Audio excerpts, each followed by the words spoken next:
This story goes back to my childhood.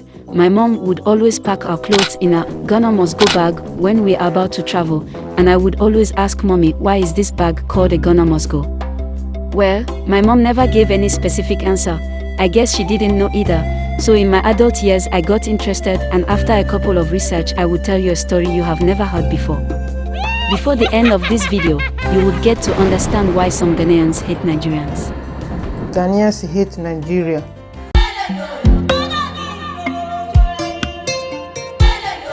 In 1983, during the democratic regime of President Shagari, the federal government of Nigeria ordered the mass deportation of illegal immigrants living in Nigeria due to the atrocities many of them were reportedly committing in the country. The fact is, the aliens departed Nigeria in less than 14 days. We had an idea of the scale because we were very much concerned with the number of people. So we know a large number of people believe in Nigeria. There's no doubt whatsoever about that. More than half of those deported were Ghanaians who had come to Nigeria in search of better living in the 1970s, when Nigeria was experiencing an oil boom, while Ghana, on the other hand, was witnessing political and economic hardship. But the Nigerian government did not just wake up one day to expel over 2 million Africans from Nigeria. There were certain factors, one mentioned above, that culminated in the expulsion.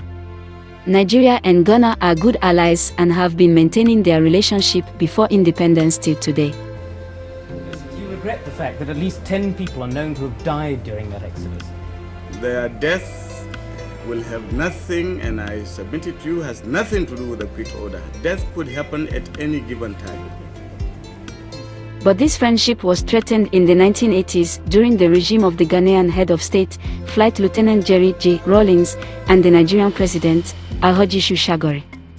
Both African leaders were not on good terms, and this was because President Shagari was a good friend of Ghana's former president, Hila Lehman, whom Rawlings overthrew his government. This deteriorated the Ghana-Nigeria relationship to the extent that in 1982, Rawlings raised an alarm that Shagari wanted to help Lehman overthrow his government, and in response, Nigeria stopped the shipping of crude oil on a loan deal to Ghana. As this beef continued between the government, so did it go on among the citizens. Hello, let me take a second to appreciate you for watching so far. Kindly give this video a thumbs up and hit the subscribe button. Thanks, I love you.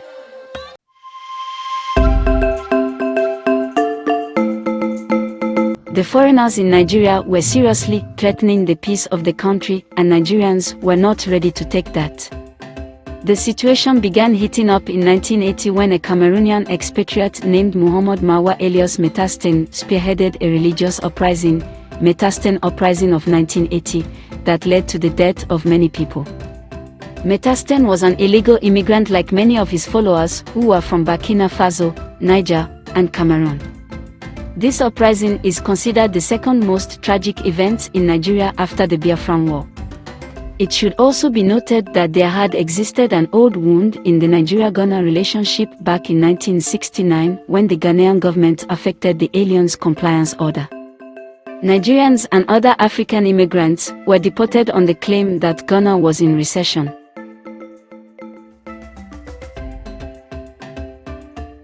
The last straw that broke the camel's back was the robbery at Ekwim's house.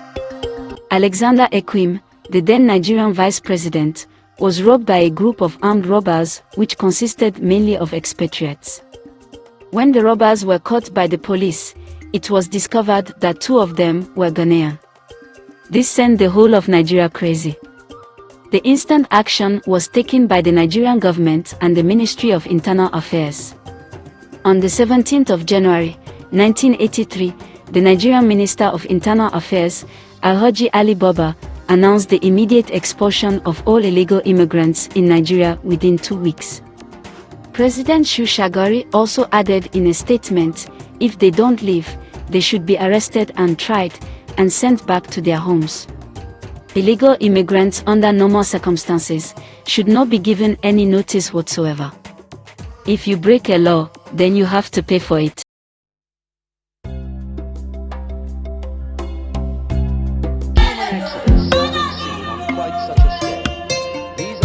This action of the Nigerian government scared the expatriates and sent them fleeing with and without their luggage.